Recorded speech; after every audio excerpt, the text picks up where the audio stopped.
In order to do that, a lot of people are going to build an organization, build a team. They'll be in some sort of an environment like that. Nobody wins alone, it seems like in life. That's a fact. I was listening to the story you were telling, and I'd like you to share it about, there's the analogy of getting people in the right seats on the bus, but you have this wonderful story about when you played basketball. Yeah. About at the end of practice, your coach would do something very scrimmage. unique. This is absolutely illustrates this point so beautifully. If you don't mind saying that. No, it's a beautiful point. He would have the first team, the better players, 5 players, play the second team.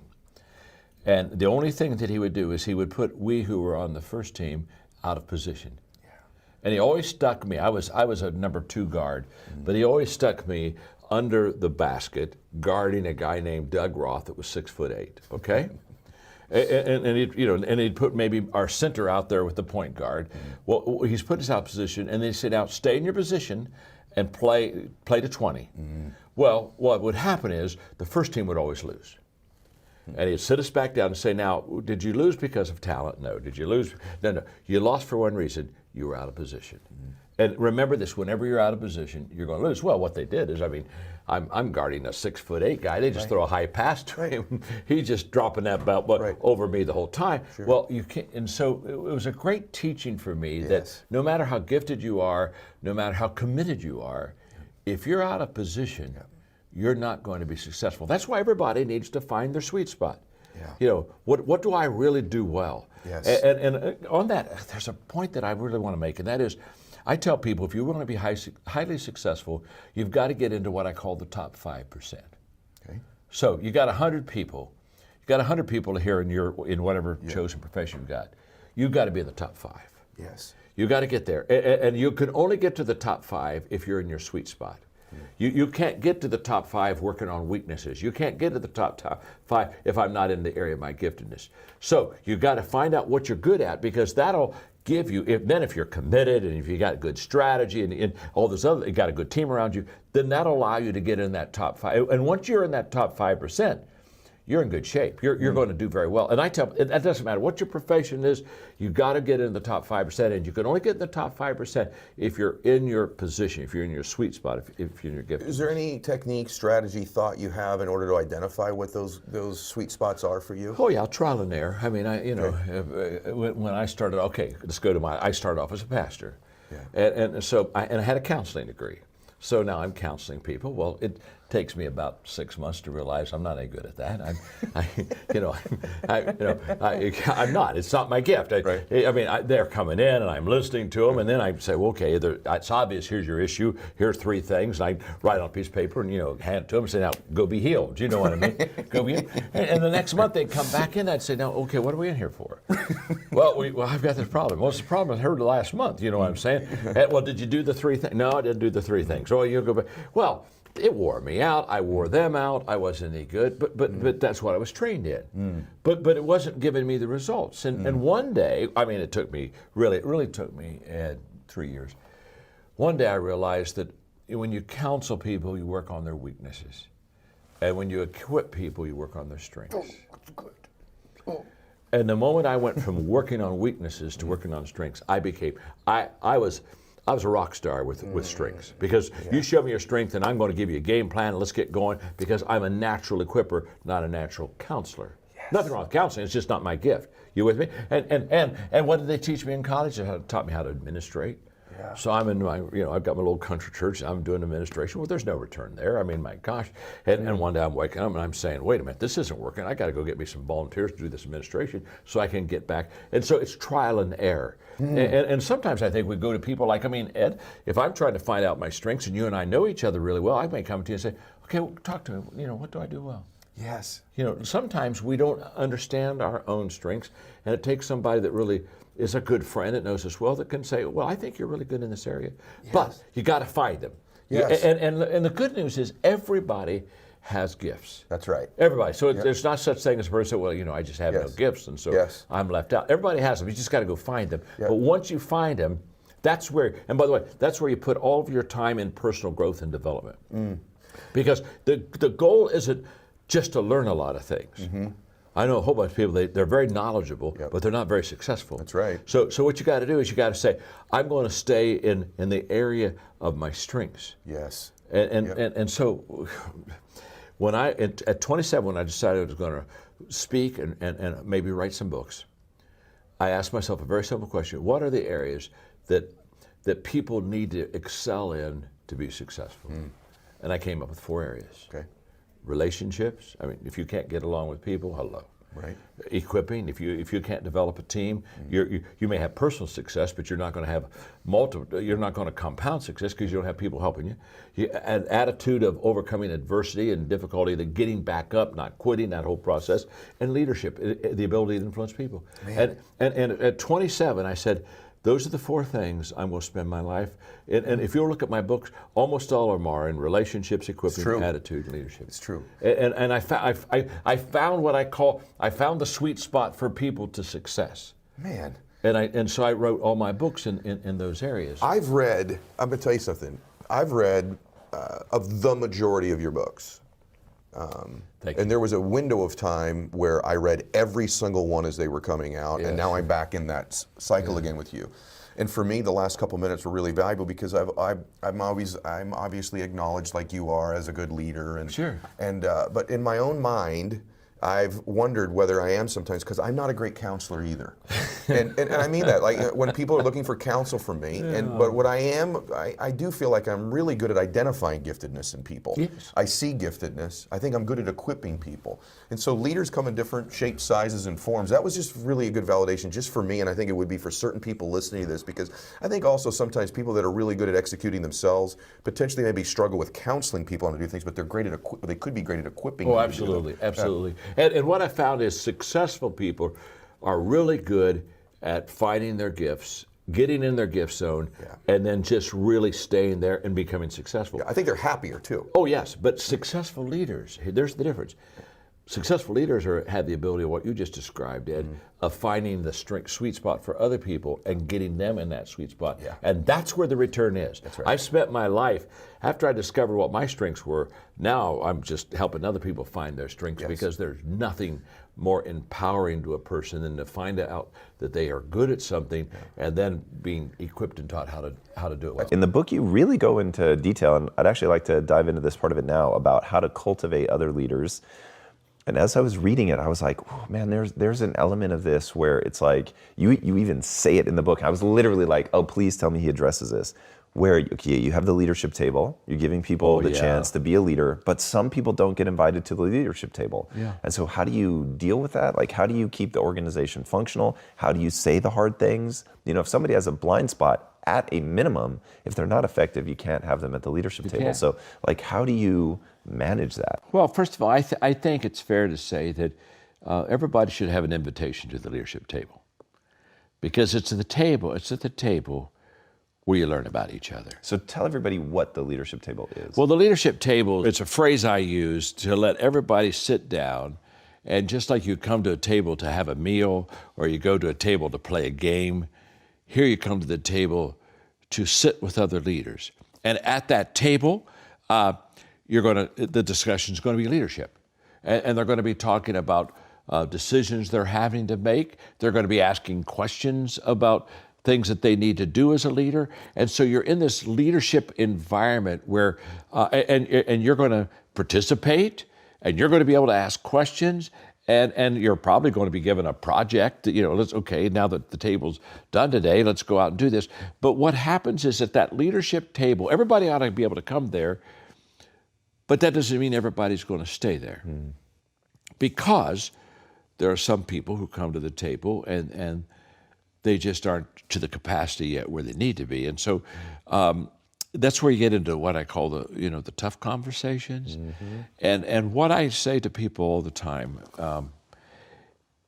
is that I care enough for you to be honest with you. In our John Maxwell company, we do a lot of corporate training with the 5 levels of leadership.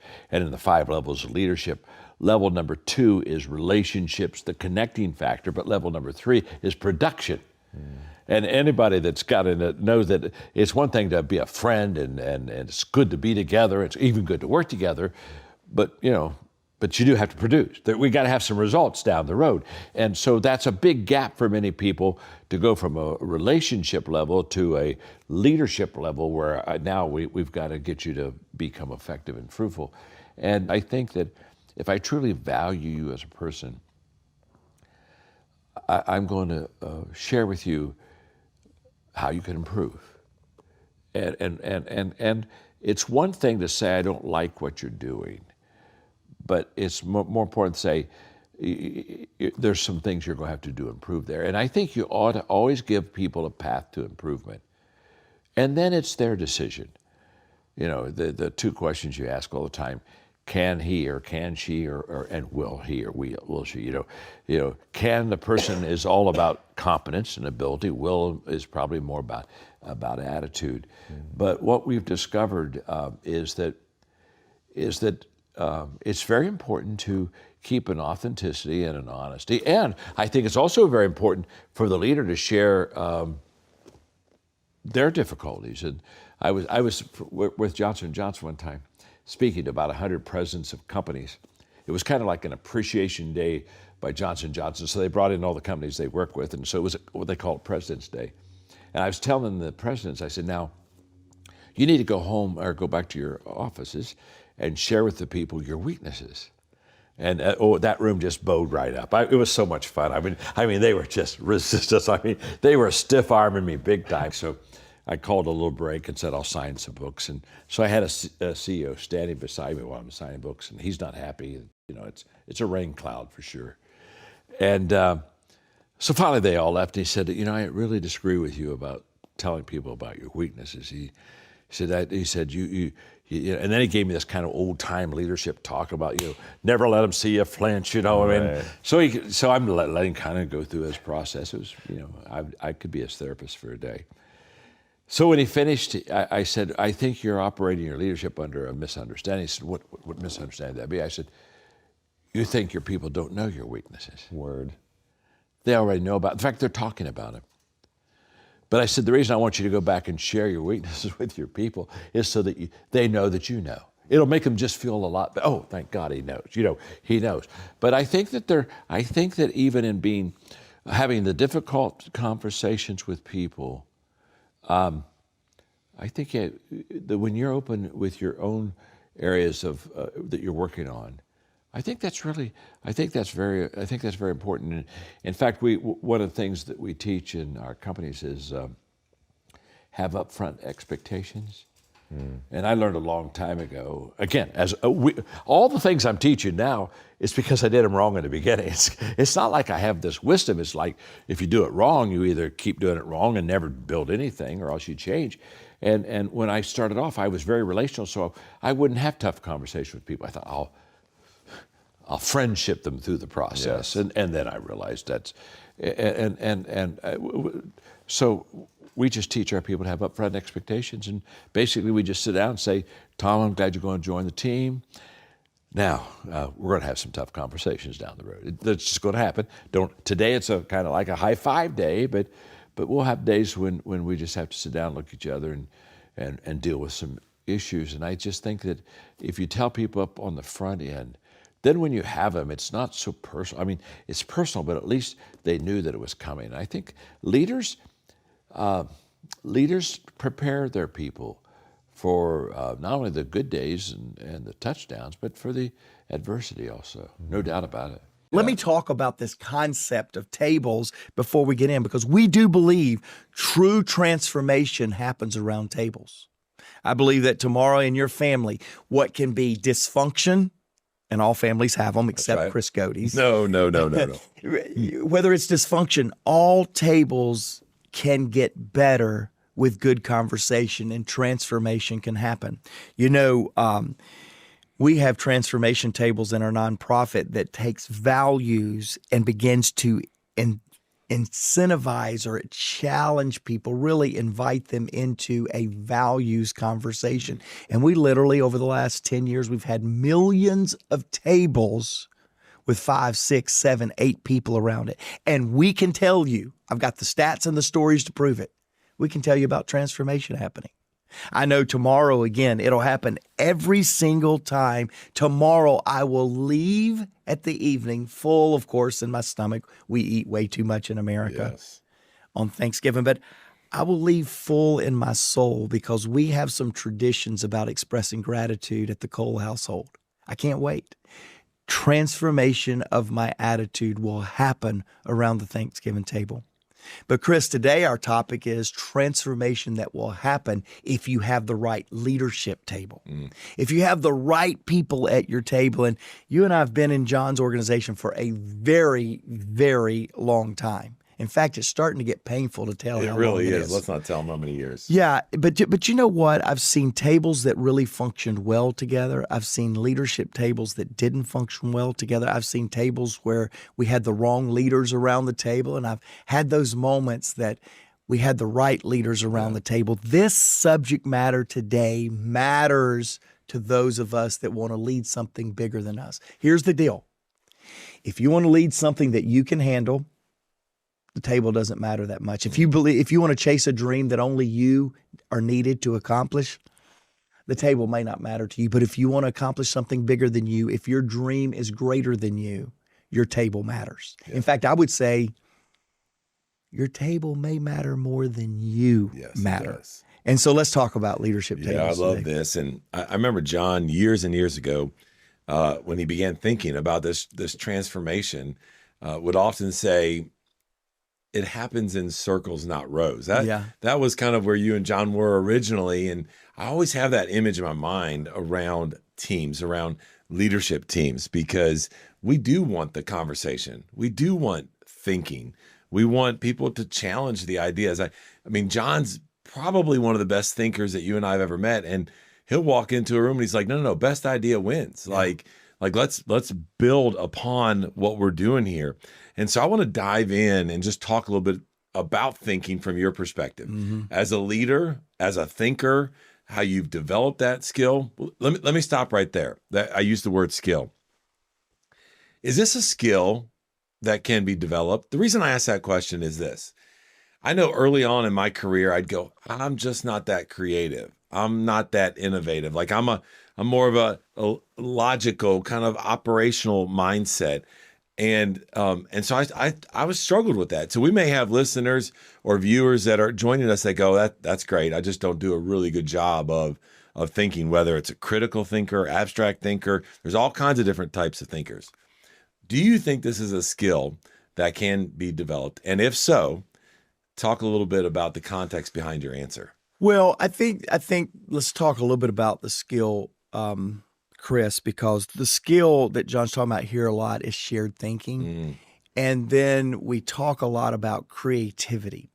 Here's what I believe about creativity. I don't believe I'm as creative as the next person, but you get me in my sweet spot. You get me in relationship things, difficult, challenging things, and man, my creativity goes off the charts. Yeah. So number one, I believe we are much more prone to creativity in our strength zone than in our non-strength zone. That's certainly true for me. Maybe somebody out there is creative about something they're not very passionate about or something that's not in their strength zone. But I think for the most part, we are more prone to creativity in areas of strength, in areas of passion. Makes sense. Now, I do believe that the arrival or the conclusion of creative thinking can absolutely be developed if you are willing to look beyond yourself.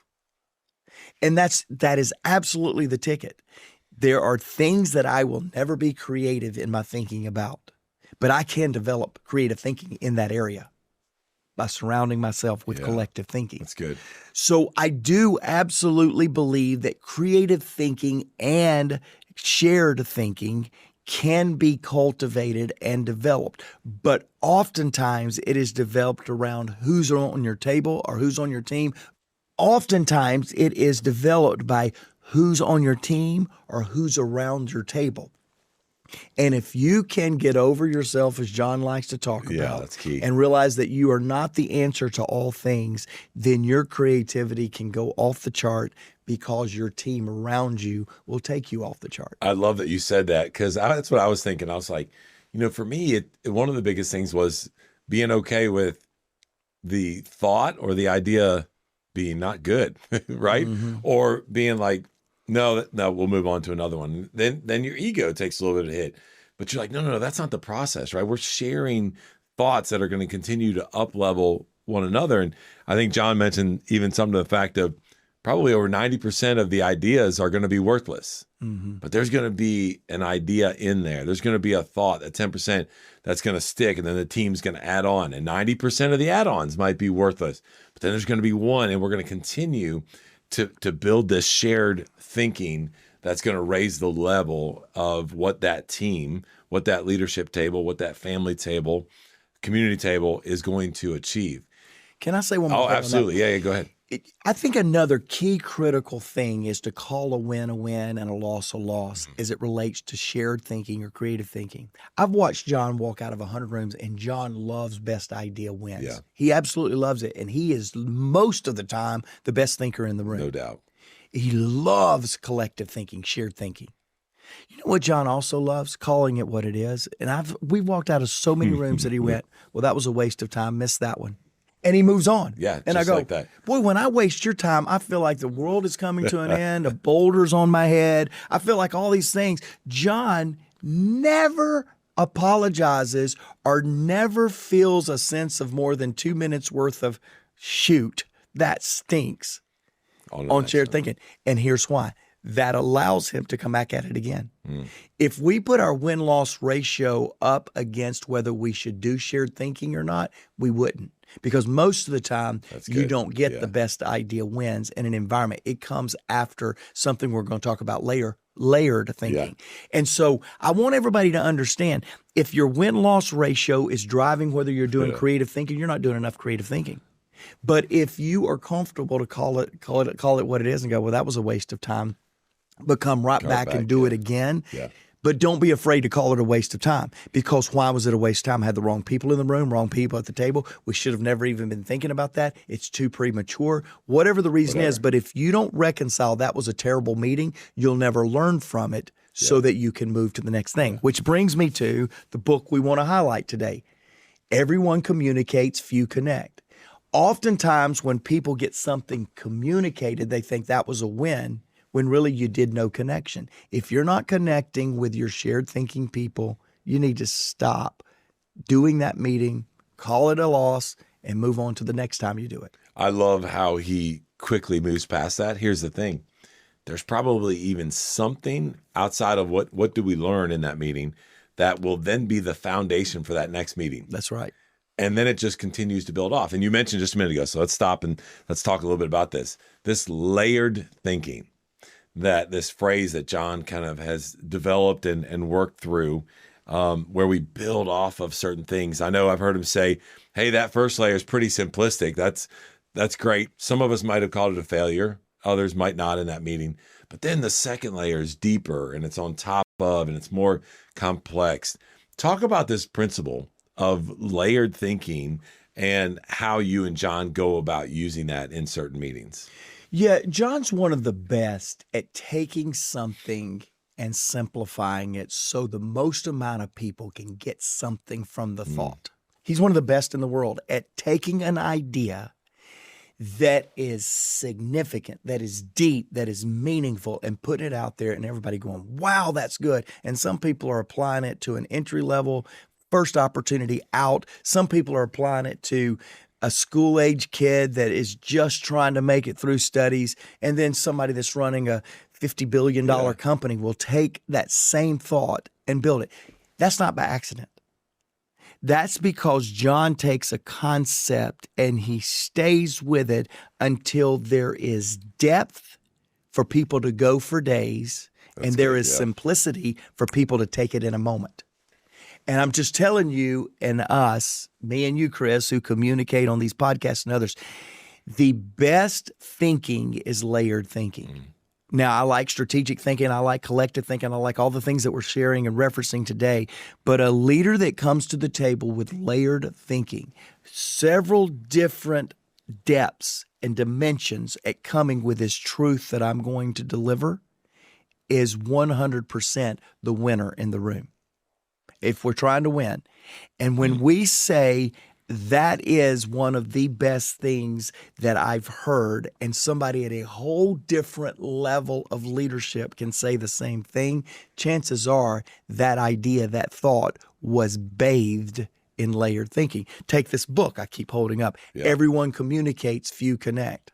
Sounds nice. Take another one of John's books that says, sometimes you win, sometimes you learn. I referenced that a while ago.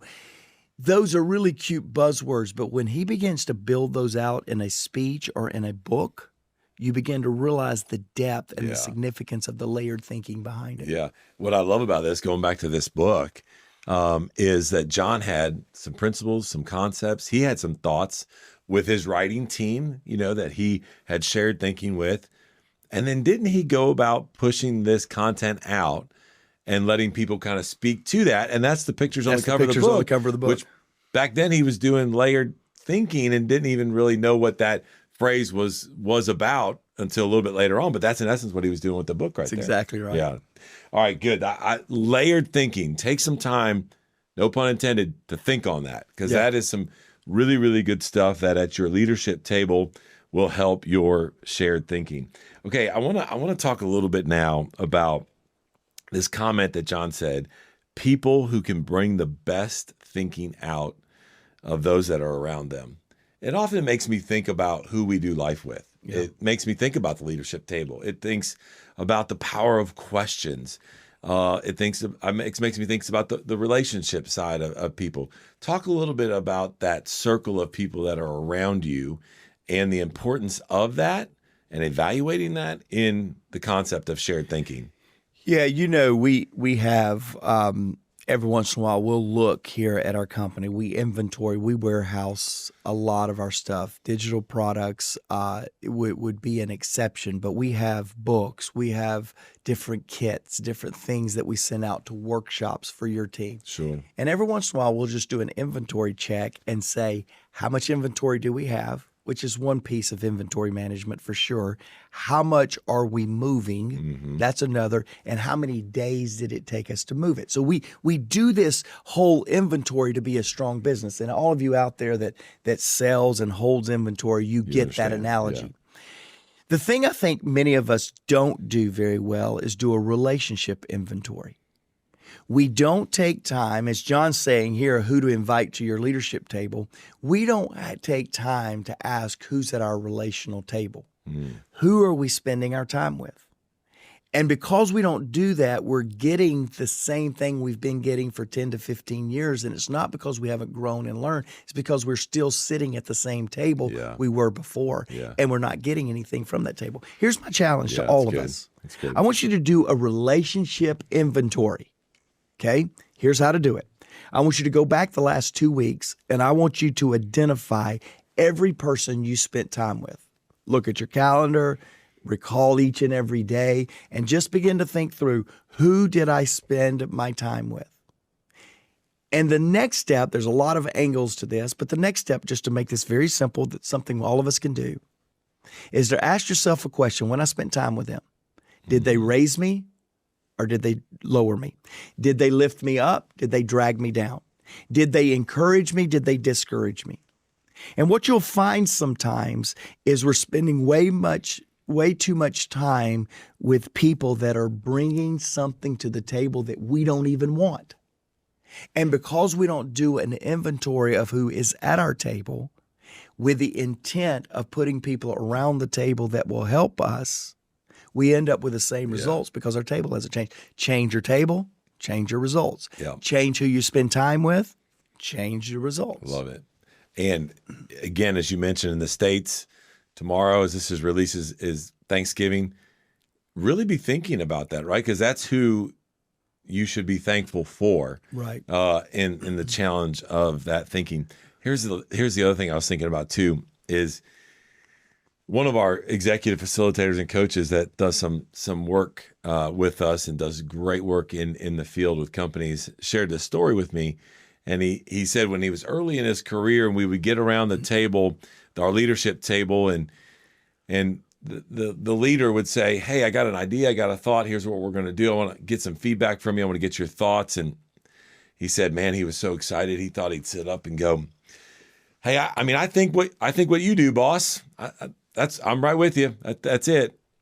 And he said he'll never forget. The leader looked at him and said, "Well, if you're thinking exactly what I'm thinking, both of us are not needed at this table.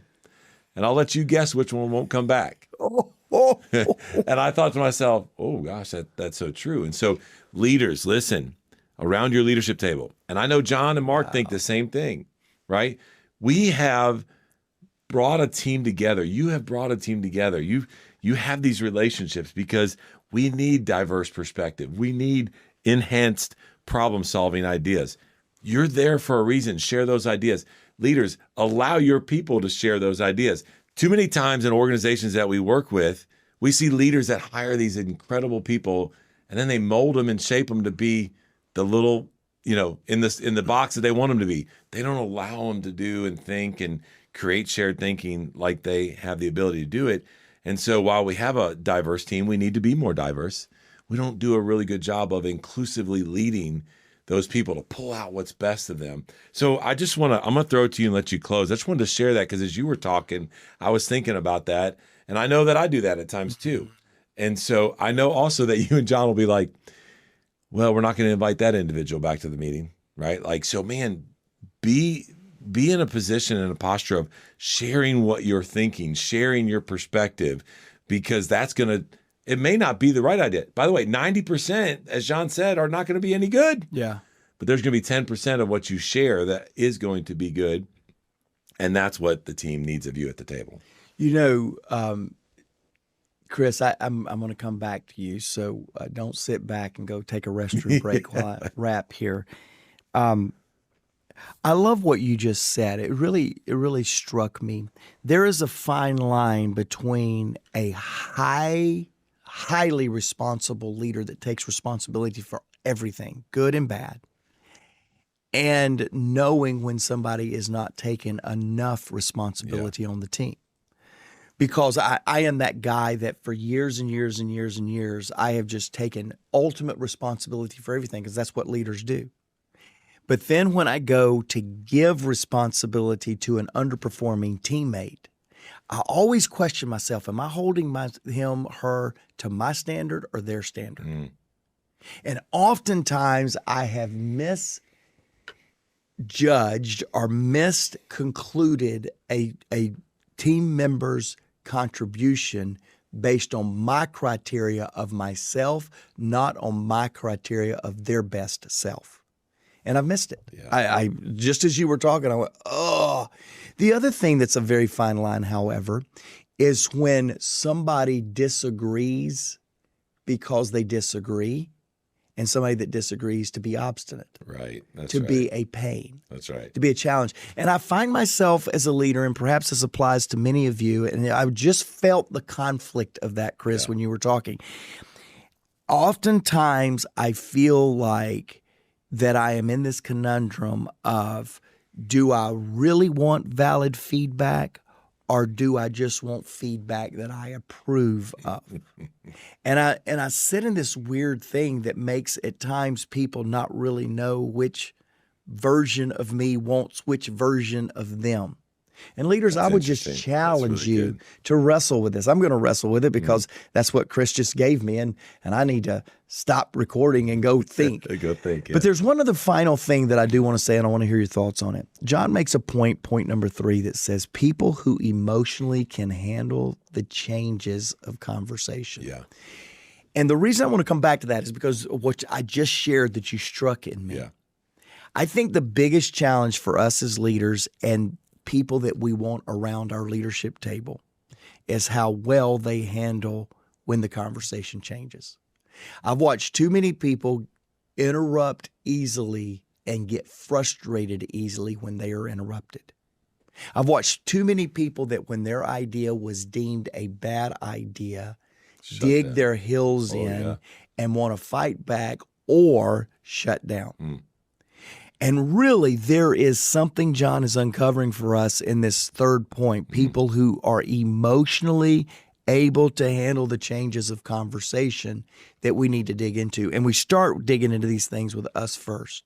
Can I handle it? I got to tell you, there are some times that I am driving home a point that when somebody interrupts me, it feels like the end of the meeting. I'm just so frustrated. And what I don't realize, if the idea is really good, it should be able to overcome the interruption. If the idea is really good, it should be able to stay a good idea while we chase a rabbit. But the people that can't chase the rabbit or can't handle the interruption, most of the time they're defending a mediocre idea, not defending a good idea. Because a good idea can handle a chase. That's right. And a good idea can handle an interruption. But because it's not that great of an idea, we're not emotionally strong enough to let the idea just kind of settle. Because I've never presented a life-changing idea that didn't have ultimately most everybody around my leadership table leaning forward. It's the mediocre ideas that they're thinking something else. Okay, so I want your let comments me on give that. you a couple of thoughts. I have a bunch of them in my head right now and a couple of examples as well. But I think it's interesting because when we were listening to John, and I didn't know you were going to come back to this point, here's what I put out to the side. Have to set your ego aside. Yep. And I also think this is something that I talk to a lot of leaders about, that we as an organization need to even get it out there more. And as leaders, we need to be aware of this. Consistency, as John says, compounds. Consistency in how you handle your emotions is something that is not unpacked enough in leadership. And so when we get into these meetings, specifically when we're talking about around the leadership table and shared thinking, we have to be emotionally consistent, not lose the thought, not the idea. I would challenge what you said and say we should never allow somebody to interrupt their, especially when we're in thinking mode, where they're going to defend or dig in or whatever. Just make a little note, by the way, be emotionally consistent and stable, then come back to it. Mm-hmm. Be curious. Why was Mark saying this? Where is he at? Life, all this kind of stuff. And then say, okay, well, here's where I'm thinking, let's go here. And be able to have emotional consistency in these atmospheres or in these meetings, I think is huge. Doesn't mean you can't have passion. Doesn't mean you can't have the red hair going like you talked about or intensity. We're talking about consistency in our emotions and how we're communicating. One of the ideas the examples I was thinking about was a big idea that a couple months ago came to the table. And you could see the passion, the excitement, and you're communicating it. And there's a lot of people that started digging in and what about this and what about that? And versus being curious about it, being consistent across the board, and let's go figure out, exactly what do we need to do to make that happen, because it is a big idea. So we could probably do a whole podcast on that question that you just asked and thinking about how do we become more consistent in those meetings. Not less intense, not less passionate, not less creative. No, consistent across the board. And how do we set our ego aside? Because remember what John said, 90% of what we talk about is going to be a bad idea. The only way we're going to really get it to a good idea is to share that 90%, get to the 10%, and then allow that shared thinking, that layered thinking with our leadership team to happen. So yeah, we're going to have to do a podcast lesson and maybe just bring John in live to do the lesson, but on the difference between the balance between leadership certainty and the leadership curiosity. How can you be certain on a direction and remain curious? And I watched John in that meeting that you're talking about get really curious if there was a better idea. No but doubt. He was already certain. He was Already certain. But he never lost his curiosity never. in the middle of staying certain. No, and that's so good. There is an art, there is a skill, there is something there, Chris, that I promise you, podcast family, we're going to go dig into and bring it back to you. And it may be a book soon. Yeah. But that's okay. Yeah, he'll give us credit. We'll start with the podcast and then we'll let him do his book on it. In my book, The 21 Irrefutable Laws of Leadership, I have one of the laws called the law of magnetism. The law of magnetism very simply says, who you are is who you attract. 10s attract 10s. 8s attract 7s. 6s attract 4s. And 4s attract 1s. You see, the lower you go, the greater the gap. Always remember that. Remember, the better you are, the more successful you are, the more you're not threatened by other successful people being around you. But the lower you go, the more the person in leadership wants to have a gap between them and the people that are under them. Doesn't that make sense? So how do you gather better people around you? You don't gather better people around you by saying, I want to gather people around you. You gather people around you by becoming a better person yourself first. Always work on yourself first. Who was it said one time that almost all the problems I've had in the life started with me? So if you can just, and one person said one time, if I could kick the person most responsible for most of my failures in life, I wouldn't be able to sit down for weeks. Huh? So you work on yourself and then you gather those around you. Now, how do you gather great people around you? Okay? I'm going to give you a whole bunch of stuff right now. Very simple. This is kind of team building now. This is how do you gather great people around you? This is very good for developing your team. Okay. Number one, get beyond yourself, and beside that, put the word ego. I've never seen people with a high ego that had great people around them. An egotist is a person who is always me deep in conversation. We know them, don't we, huh? Well, let's just talk about me some more. Huh? So if you're going to gather great people around you, you got to get beyond yourself. Number two, you have to grow beyond yourself. And beside that, put learning environment. In other words, you have to have a learning environment to gather people around you. Learning and innovation go hand in hand. The arrogance of success is to think that what we did yesterday will be sufficient for tomorrow. Leaders must set the pace as both teachers and learners. And never forget your dual role. We're always teaching, we're always learning. And by the way, what are we teaching? We're teaching what we've just learned. And it never ends. And by the way, the enemy of learning is knowing. Always remember that. When people are not growing and learning, it's because they know. They know. That's bad. The enemy of learning is always knowing. Number three. Now you got to give beyond yourself, and that right beside that, put this phrase: investment in others. You've got to begin to invest in other people. If you're going to gather a great team around you, got to invest in them. Time given to leaders grows the organization today. Time given to potential leaders grows the organization tomorrow. By the way, you don't ignore one for the other. You pour your life into the leaders today so you can continue to have the success of the day, but you pour your life into potential leaders so you can have the success of tomorrow. Now, what's that mean? What that means in my organizations I have is that I have to spend a lot of time with the key players, because spending key time with the key players multiplies success. You've got to spend time with them, seeing how everything's going. I mean, key players, strategic players. My schedule gets more and more filled up. With it's interesting. My schedule gets more and more filled up with spending time with my key players in my organization. Why? Because I'm interested in multiplying myself. And that's where it's going to be. If you're going to gather a great team around you, you've got to invest in them. Number four, you have to share your dream, obviously. Your dream should be bigger than you. And to achieve it, others must be included. Take that dream and share it with others.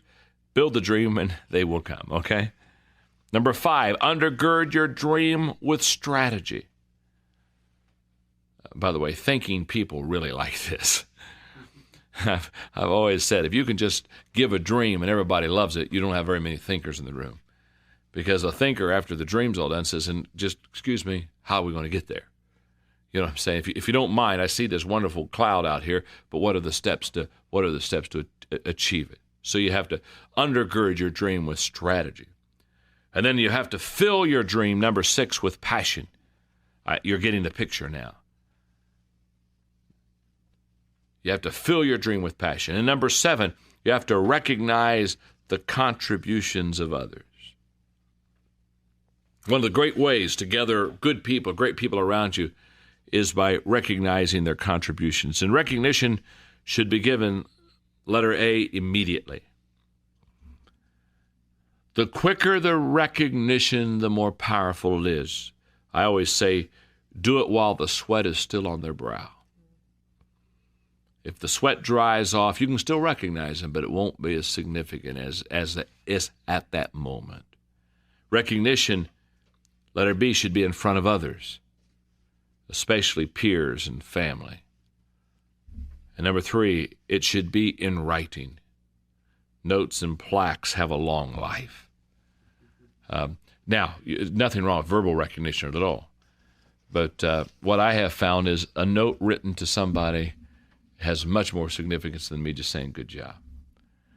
It's because now this is something they can hold with them, put on the bulletin board or something that's tangible that they can take with them. In gathering a great team around you for significance, number 8, give your team a piece of the rock. Give them a piece of the rock. Say, look, if we do well together, guess what? You're going to get a little bit of the fruit of what we're doing well. And number 9, key positions must be held by great players. If you're going to gather a great team around you, you've got to your key positions have got to be by the 10s. You may not have all 10s in your organizations, but your key positions better have 10s. We have key positions, and I watch those key positions more than the others. Because if those key positions have quality leaders within them, all the rest of the organization will just take off. But you let one of those areas begin to get a 7 or a 6 in there, and all of a sudden you've got problems. Okay, simple enough. Hey, welcome back, Chris. I'm so glad, as I said earlier, to be in the studio with you. I love this quote just to kind of start us out today. I really don't even know who to attribute it to, but it says, "The best teachers show you where to look without telling you what to see." That's awesome. And isn't that true? I mean, Yeah. think about, for you and I think about somebody that was a teacher or a facilitator in our life. Yeah. It was what they showed us as much as what they told us. Yeah. And I love this lesson from John. I love digging into it and getting ready to go with you. What I love about that, first of all, thanks for having me back. I know in the intro you said it had been a little while. I hadn't received an invite from Jake in some time, and so I wanted to talk to you about that. You're back on trial. But I'm back. You're back on trial. I'm back. I don't know who didn't show up today, but I'm here to help you out. What I love about that is a statement of, teaching people is bringing the best out in them. And in that quote right there, you're driving curiosity in your people to get them to go look and to search versus telling them, and you're facilitating that growth in them in order to bring the best out. So quick story on that. Again, it's Miss Richardson, for my 3rd grade teacher. And she really served as a facilitator, but I remember her, and I don't remember what she taught me. I think I learned my multiplication tables back then, maybe. I think it may have been 3rd, 4th, or 5th, but she taught me, I'm sure, how to read. But she taught me how to feel. She always told me, she says, "You remind me of my son. You remind me of somebody very dear to me." And what she was really, Ms. Richardson was really showing me was the best way to be a student in her class was to feel like a family member. And I learned so much that particular year. And again, think about the people in our life that has taught us or facilitated a lesson or a thought in our life. It all comes back to that point. They show us, they let us dig into it and find it more than they teach us. And as leaders, one of the things we're looking for is not only to drive our curiosity and engagement, but to drive the engagement of those that are under our leadership, under our influence, whatever that might look like in your world. And so that's such a big driving factor when you talk to leaders is, how do I get my team more engaged? And what I love about where John is going with this is that we can be great leaders, but we need to be really, really, really good, great teachers in order to drive that engagement level. And so what I want to do is I want to just pick your brain for a minute. And I want you to share also a little bit about what you do in regards to the team. So as I was listening to John's message and we were preparing ahead of time, the first thing that came to mind under point number one, where John talks about it's not about you, it's about them, is you meet with our leadership team, your direct reports. On a monthly basis. You meet with us more than that, but on a monthly basis to really just cast the vision for the organization and talk about what's going on. But before we do any business, you spend 15, 20, depending if you're on a roll, 30, 45 minutes. Keep going. But you spend time just teaching us. And it's not about what you're learning or what you need to know. It's about what you have learned over the last 30 days that you think would add value to us, that you think would learn, that would help us as we learn. And so you spend time facilitating a conversation. It's interactive at times. Sometimes you're just teaching us. Talk about why you do that. And as long as I've known you, you've been doing that. Talk about why you do it, where maybe you learned it from, and then how you go about that and how you decide what it is that you want to facilitate or teach us so that it adds value to us as your direct reports in the room. Well, I think it comes back to a real appreciation for any nugget that I get. I teach a lesson, a discovery, an enlightenment as a gold nugget. Because I do believe that if you shine it off, if you put it in your pocket, if you put it into your being, into your leadership, and you begin to use it, that consistency of use on that nugget is the thing that compounds influence in doubt. your That's life. good. Believe that with all of my heart. So it comes from a fundamental foundation that every podcast, and I'm looking right now to those of you that are tuning in to YouTube, every podcast, no matter how Southern, how don't and doesn't, and my contradictions contradict one another, I'm going to tell you, in every podcast, there is a nugget for you. It's the belief, Chris, that every message on a Sunday morning or every moment with John or every chance I get with a mentor or a facilitator in my life, there is something that's going to be deposited into me that with intentionality will give me great reward, great return. So, number one, you start there. Every moment, every lesson, everything that you are given is worth something if you will begin to use it. The second thing I would say, it really comes from hearing John teach about ACT all of our life. Yeah. Everything should have an application, apply, A. Everything should have something that you can change or do something a little bit better, a little bit different in your life. And everything should be given to you so that you can train or teach others the T. Yeah. So when I have a lesson, I believe that the lesson is, number one, meant to be taught in some frame of reference. So I walk into every leadership meeting and I go, what have I learned lately that I am responsible to give to my leadership team? What have I learned lately? I've got some upcoming leadership meetings that's coming up soon. I already know the thoughts that I've just picked up recently that are intended, yes, for my betterment, but are intended so that I can share with others and see them improve too. And when you have those two fundamental philosophies in life, everything has something that is able to be mined, to be captured, to make better your life. And everything that you give is meant to be given to somebody else. Yeah. And so you're right. I walk into every leadership meeting. meeting and I am thinking, what have I learned recently that should be transferred into this environment that I'm walking into? And what I love about what you do with that is you process and you begin thinking about those nuggets, and then you transfer them into what is it that they need? Where is the team now? How do I take what I'm learning and make it very practical and applicable to where the team is as a whole? And it may be the entire team, or maybe certain team members, but you come in with that and you're already thinking about it for our next meeting. It could be 2 weeks, 3 weeks, doesn't matter. You're already there and you're beginning to do that. And here's what that does for us as a receiver of that information.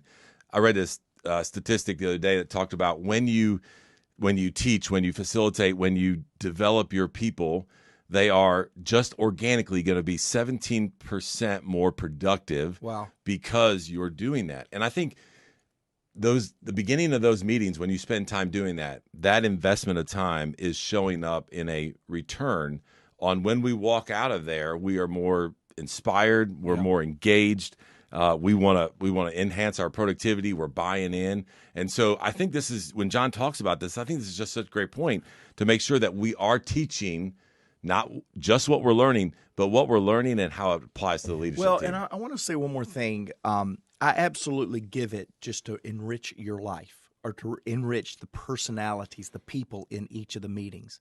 But on days that I am most effective with that, I'm able to attach it to the rest of the meeting agenda so that we can have corporate application to it as good. well. That's So good. it is absolutely an intent. I've been enriched. I'm better. Let me enrich and better others. But it also, on the days that I'm good, I'm better, I'm more successful, is the days that I can give team or corporate application to that too. So in a lot of ways, I'm just a facilitator of that content to make it make sense for the individual, but then to make it productive for the team as a whole in the agenda. Which benefits them. That's right.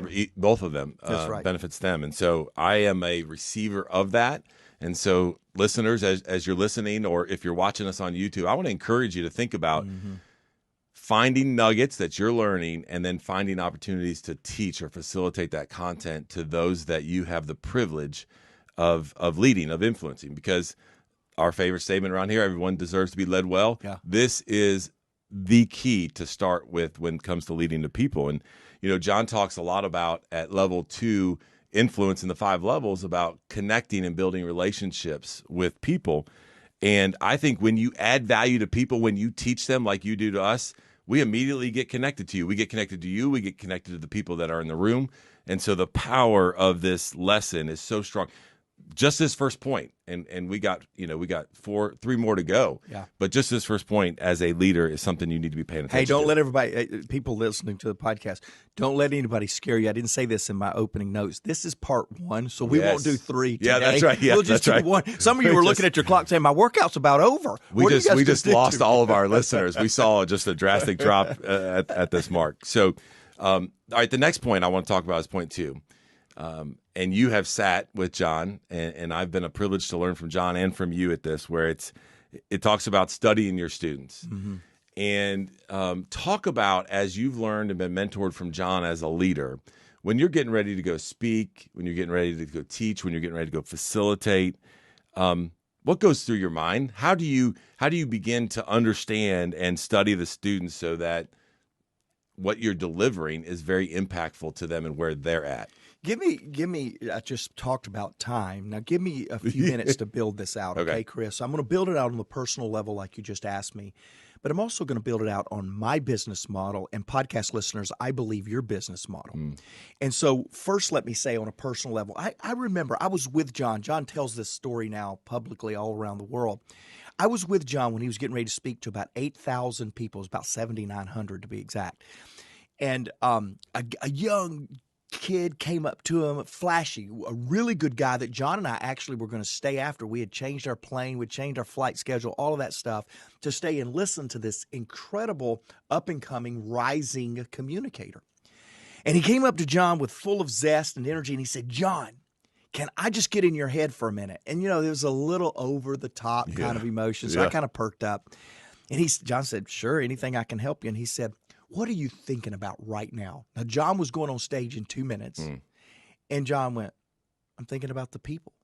And he said, the people? He said, you're not thinking about your opening act, what you're going to say, how you're going to place your hands? And John said, no. He said, you're not thinking about your content? John said, no.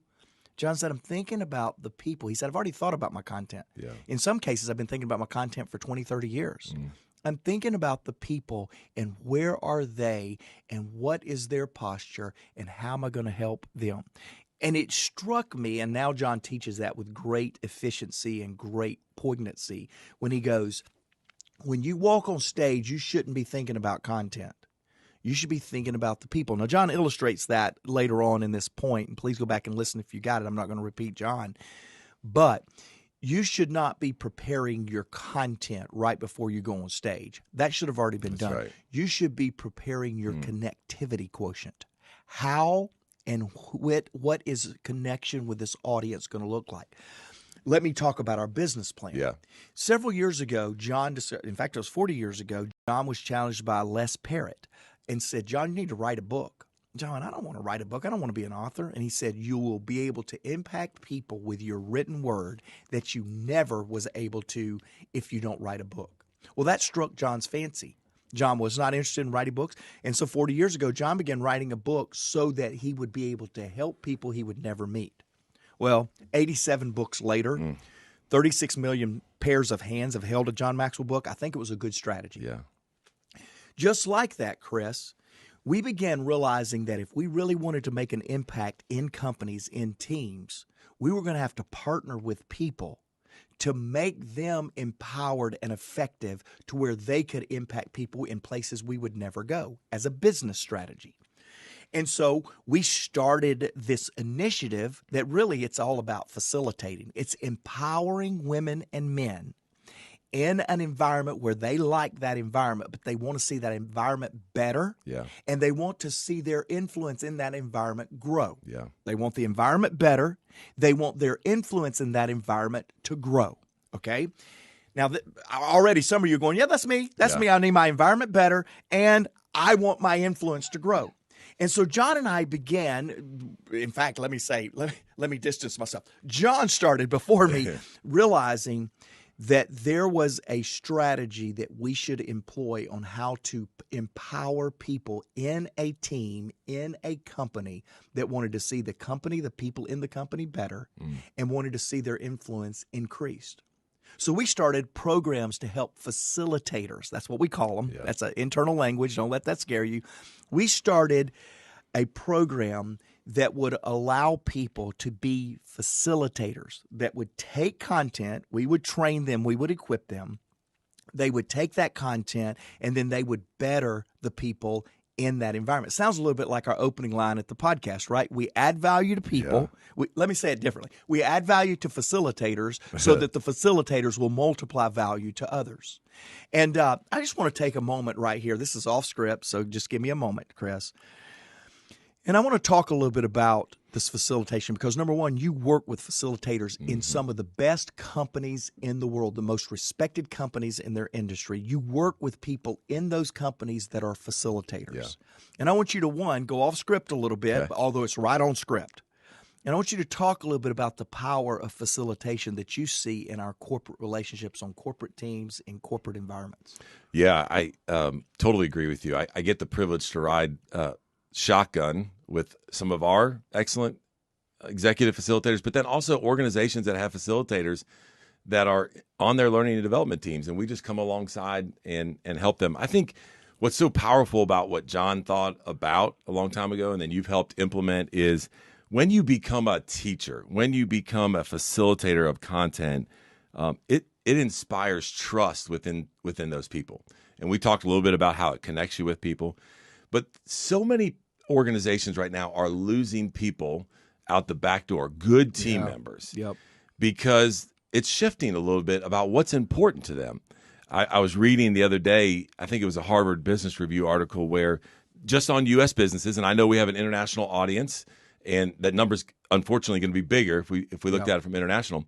But I was reading the other day, and it talked about how there's so much voluntarily leaving because around not alignment and purpose, but more importantly, not developing them, not teaching them, not facilitating content to them, that it's costing U.S. businesses over $650 billion dollars annually.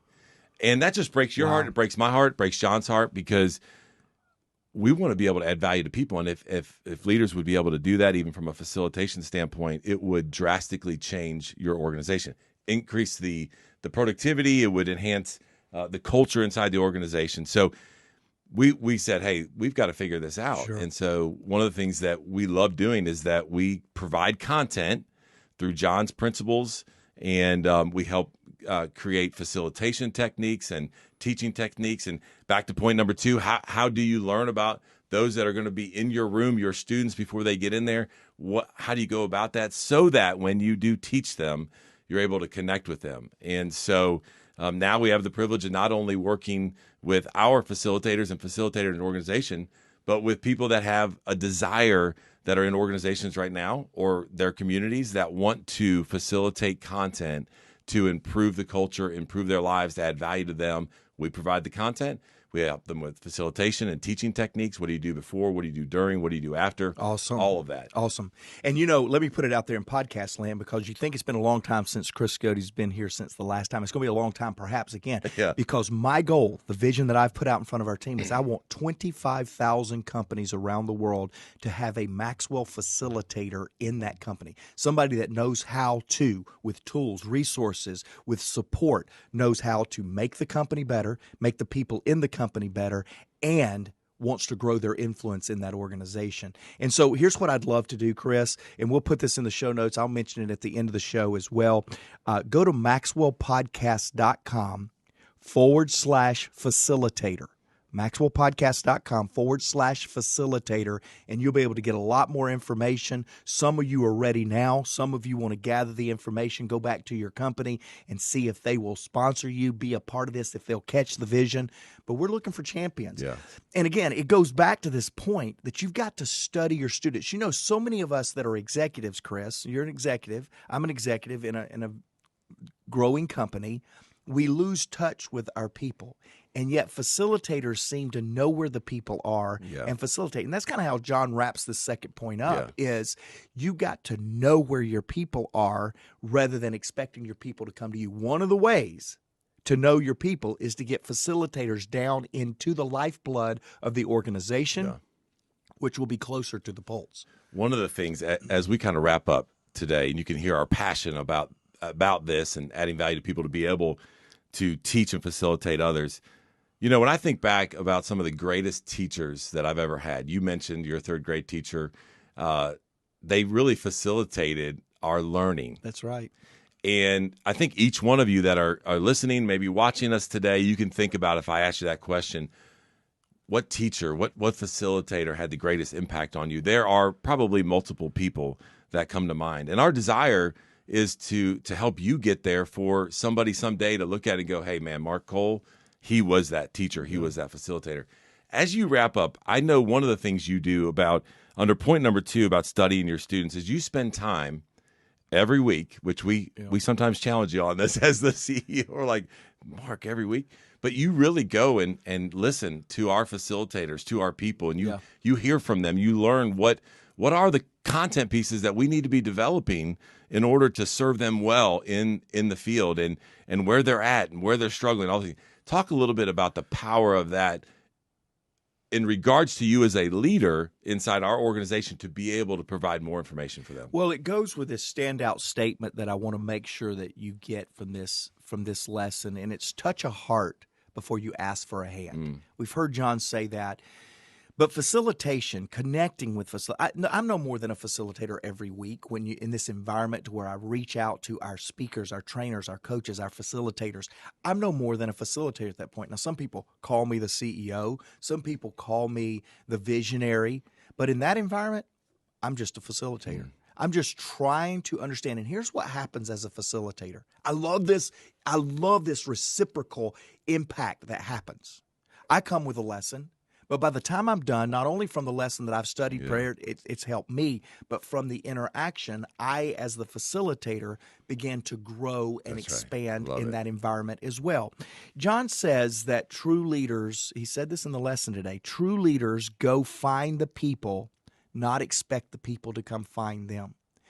And one of my greatest experiences was 6 years ago when I decided to become a facilitator in our own environment. Now I've facilitated outside. I've worked with clients. I've done all that stuff. I grew up in the organization. Remember, I've kind of done it all.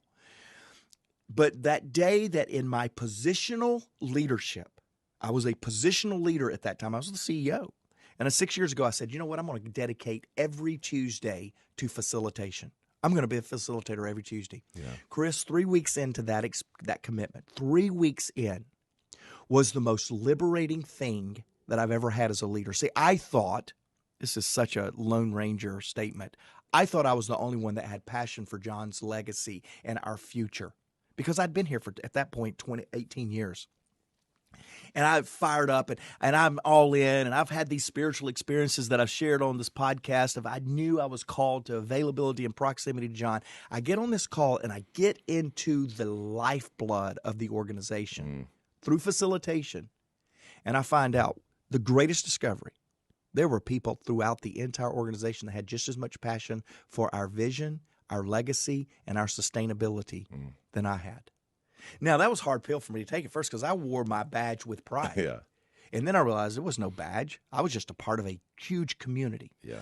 I went to where the people were, and where the people were was exactly where I wanted them to be. And I kept thinking I had to get them through inspiration and motivation and instruction. And yet, really all I needed to do is to get in proximity, which is what facilitation does. You get into proximity and you find out where your people are. Yeah.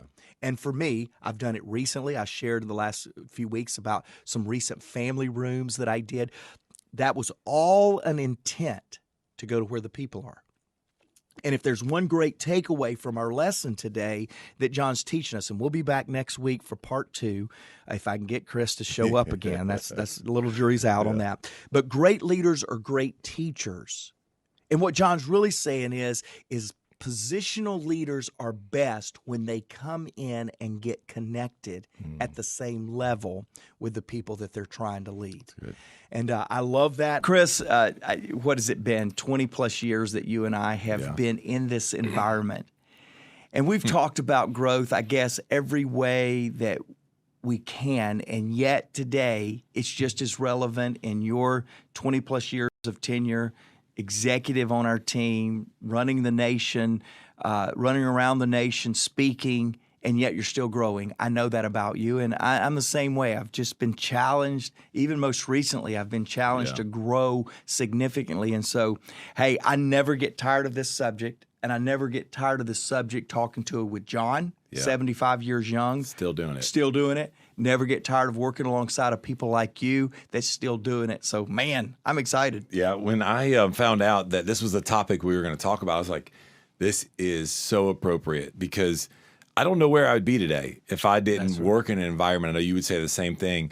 And then to be modeled by John. It's not you're on the road with John. You guys are at different conferences, speakers, and meetings. And without a doubt, I always see him taking notes. Then you get in the car and you're like, man, here's what I learned. What did you learn? You better be ready to answer that question, because he just models that, and he's kind of given that to us. So much so that I brought this for those that are watching on YouTube. I love it. Okay, this is a little show and tell. I love it. I did it yesterday too in our leadership team meeting. I'm in a show and tell mode. We're going back to elementary school. I like it. But that's all right. So much so that as you helped us cast vision and come up with our mission and what's important in our organization, and we do believe that everybody deserves to be led well. Obviously, you wanted people first. We get that. That's 100% us.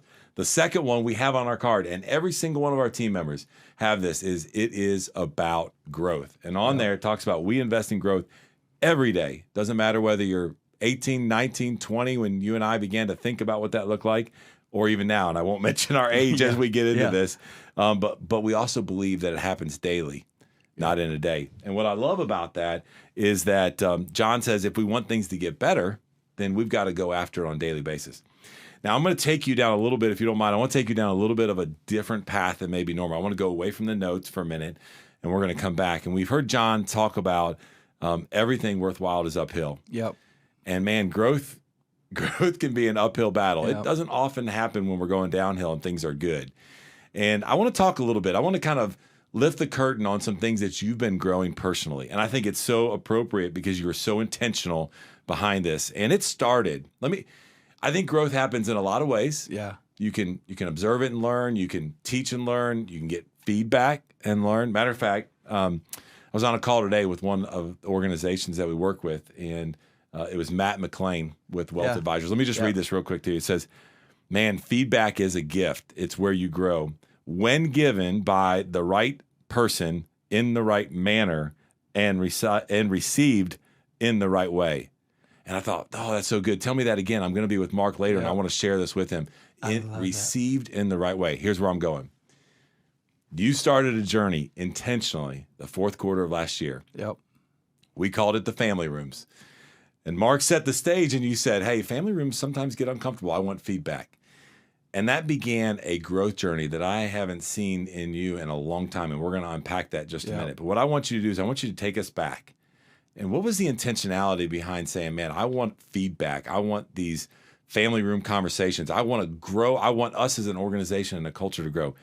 Talk to us a little bit about that to set the stage of now what you're doing, and we'll talk about that in just a minute. Well, I started getting a little bit of feedback from teammates, and I started getting feedback from key relationships like our thought leaders that perhaps our culture was missing a beat or was missing a little bit of something. Come to find out, it was we were saying more than what we were doing. We were not completely matched up in our actions. So it started there, and then that caused me to go, I've got a problem in the organization. What is our problem? What is that? And this is not at all a negative thing. This is very powerful and positive as we unpack this, I'm sure. But I went to John, and I did something that I do all the time with John. I state the problem. I see if we have agreement on our problem. And then I'm always prepared with 3 suggestions to remedy the problem and then a recommendation. Here's 3 suggestions, John, but here's my recommendation. And John and I just have this formula for how we have led him, the visionary, the owner, and me, the CEO, the implementer of his vision. Well, that has changed a little bit, but John's mentoring in my life has not changed. We still have that same formula. So I went to John. I said, here's my problem. And what was interesting, and I won't dig into this because that's not the subject today, John didn't agree with me. Now, we beat it up for about 10 hours of playing time. John, this is why I think this is the problem. Yeah, I think it is the problem. No, it's not the problem, Mark. No, it's not. And finally, after he had listened to me long enough, which was about 10 hours, he identified the real problem. And the real problem was that I needed to roll up the sleeves and get engaged in the lifeblood, in the culture, in the day-to-day rigor of our organization. Yeah. And so that started it. And so the best way I knew to do that as a conclusion to John and I saying, I've got to roll up the sleeves and get involved in what's going on in the organization, were these family rooms, Chris. You were a part of them.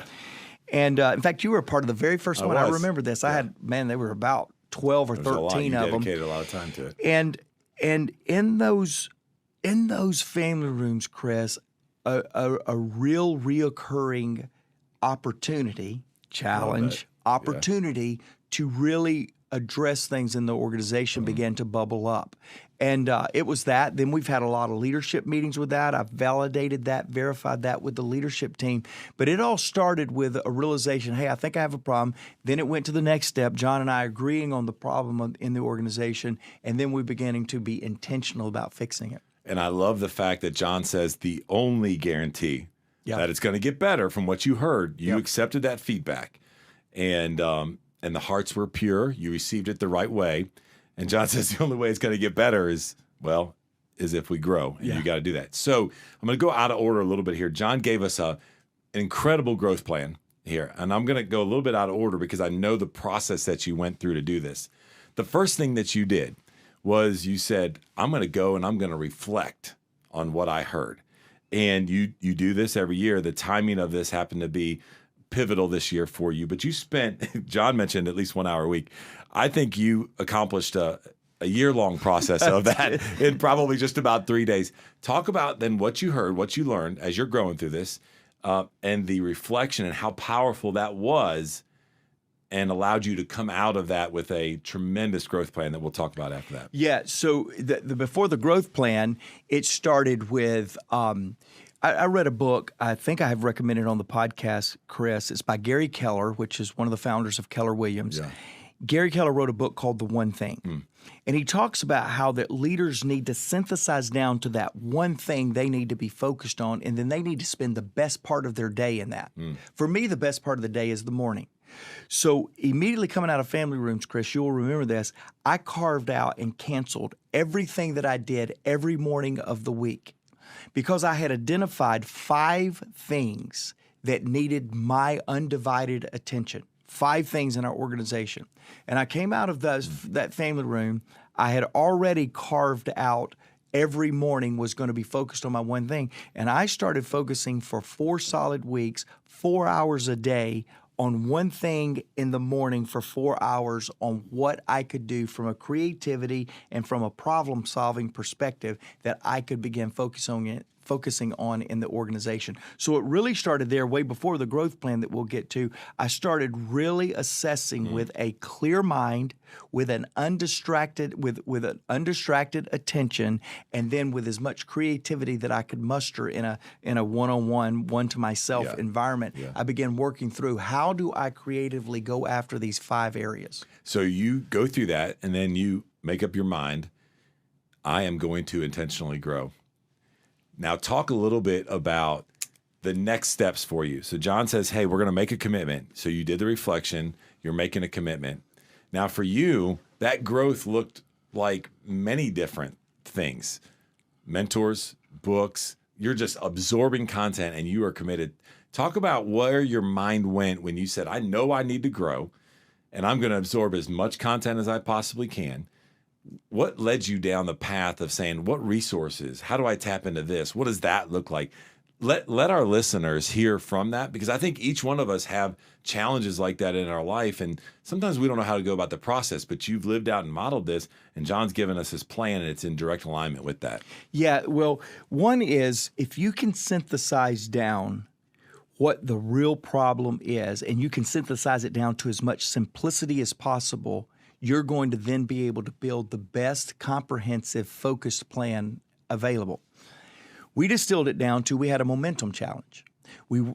You're part of the organization last year. Congratulations on Podcast Land. What was it, 46 46% growth last year. This guy right here that you're seeing, if you're watching YouTube, this guy grew 47%. But now let me say that.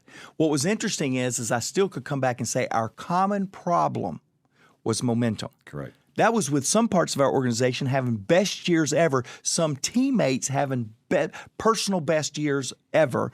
We still had a momentum problem to what? To the vision that unified us all together. So if you can come up with a common root to the problem, because that'll establish common language when you begin to build this intentionality around a plan. So the problem, and then figure out a way to unify everybody to the same problem. That was a dance. That was a challenge because I got some people sitting across from me that killed it last year.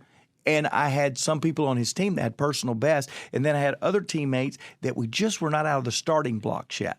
So how do I unify everybody on we have a momentum problem? So synthesize it to as much simplicity as possible. That's why we have a word for the year. You have a word for the year. I heard what it was. I've got one. My whole growth plan is around that. Well, the plan to get the organization on the track that it needed that kind of simplicity too. What's the word and how does that word apply to everybody? Because if you can get that word to a simplest form and then you can get everybody seeing their way to embrace the word from how it will help them, now we're on a track to begin to build that plan. Yeah, it became our rallying cries. In essence, is what you were doing. No matter where each vertical or team was doing, it didn't matter. As a whole, as a team, that became our rallying cry together.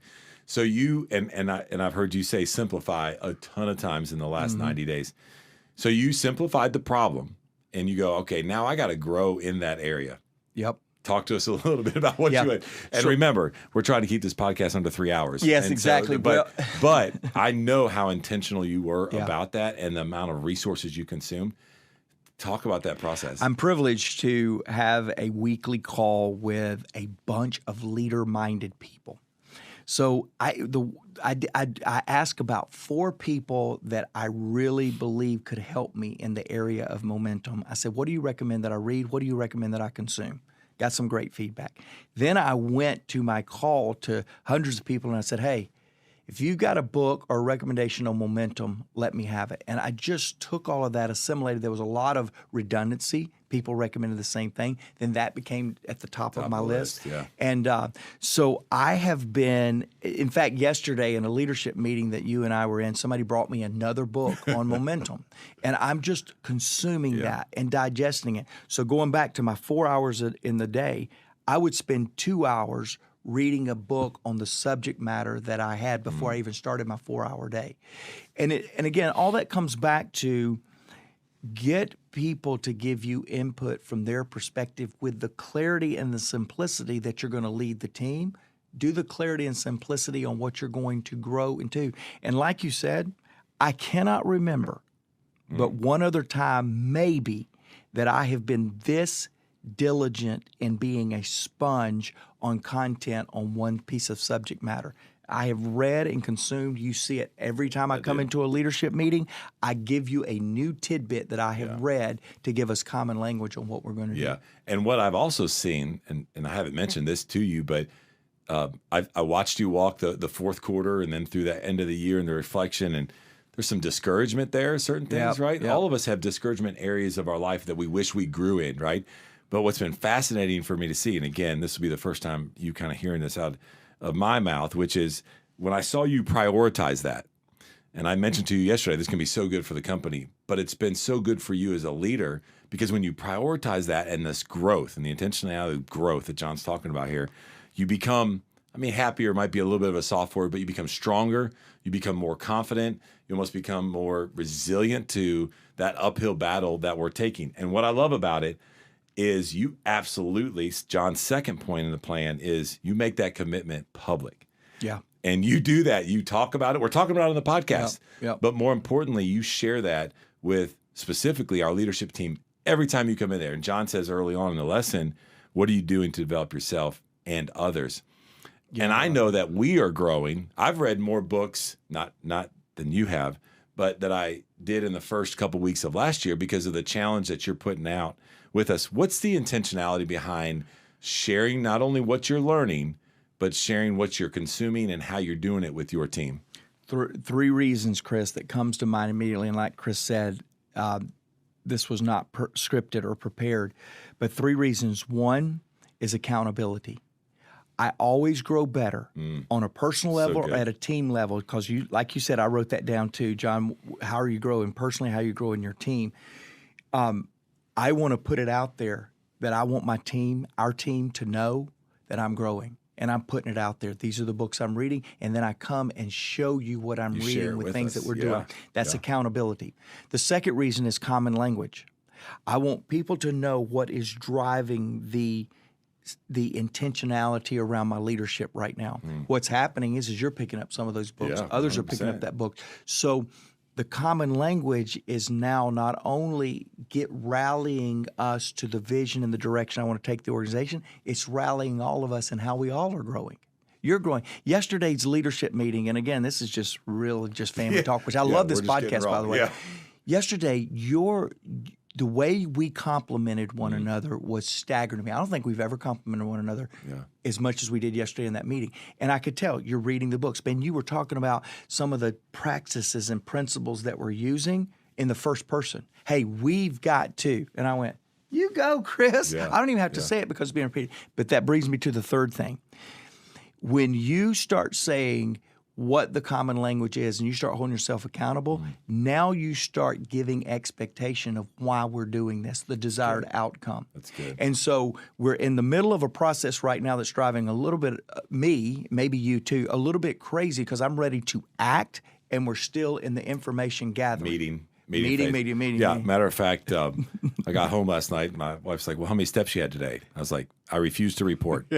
She's like, because it was all we're going on a walk, right? Because I've been with Mark in meetings all day trying to figure this out, right? But you got to do that. You got to figure and that's going to drive that common set of outcomes that you're wanting. So it's all based on intentionality. Yeah, I love that. So again, John's second point was you're making it public. We're talking about it to our team. We're talking about it to the enterprise. We're talking about it to you here today. John's last point is you're going to share what you're learning, which you're doing. I want you to close on this thought of growth. You and I could talk about this because we are the product, right? We've been doing it for a long time. It's what we believe in, and we've seen the growth. John mentioned something I think is really important in here. He's like, hey, start off by saying, what's one area of growth of choice? And then what's one area of skill? And you every year come out of your time and your reflection with, yes, a word of the year, but you also, being a person of faith, have a choice that you make of what you're going to study this year from a growth standpoint, tie it to leadership, tie it to your growth, whatever. And then you also have a skill set. Talk a little bit about the power of having both of those, how you come to them in your growth journey, and then what that looks like. Yeah, so for me, the word for the year is kind of the focus. It's kind of the aspiration, the idea. The skill set comes in what I set with rigor. I have in my growth plan, I have daily, weekly, and monthly rhythms, things that I've got to deliver every day, every week, every month to complement the word, the concept. Got it. And so I think what I feel like John's talking about here is if you don't have skill sets to go along with the strengths, if you don't have rigors and disciplines to go along with the word, then it's going to sound nice, but you're not going to see that tangible momentum. Yeah. And that's what I have found. The people that are the most effective today, people that are listening and viewing this podcast, you're writing it down. I'm proud of you. Congratulations. I'd give you a standing ovation if I could. But it's the people that get an action item, something that is a skill, something that is a discipline that's going to bring the greatest amount of results after a conversation like this.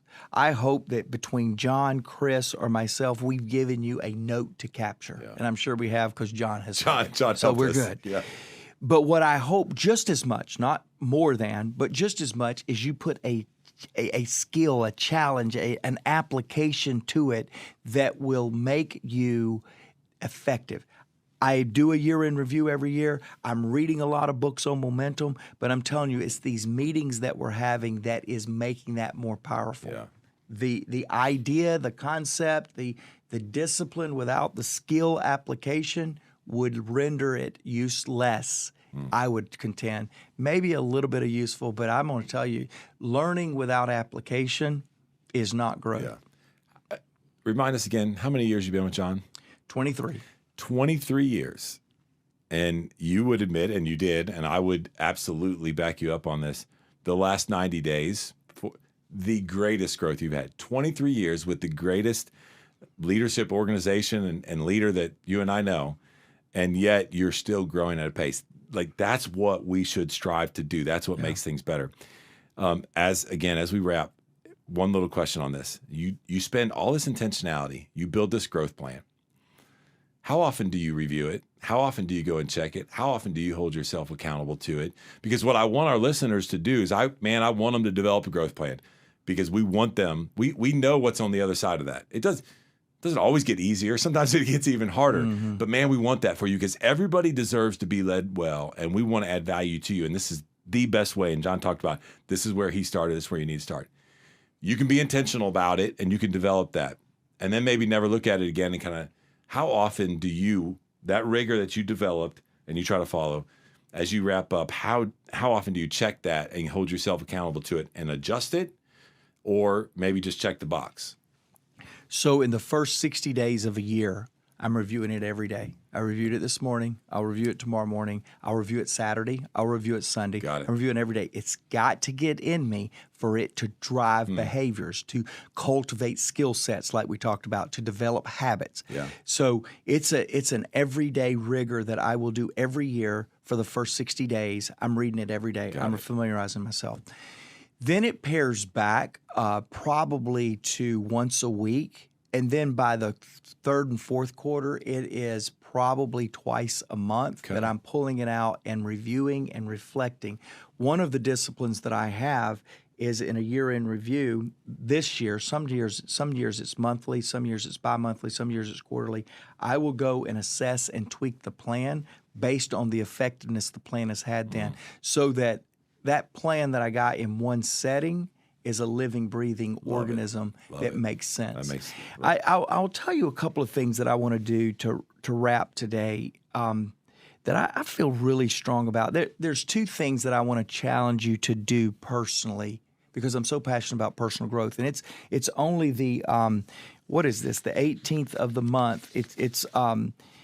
It's really, if you're listening to it live, some of you will listen to it. We're only 18 days into this year, and I want to challenge you to get really intentional.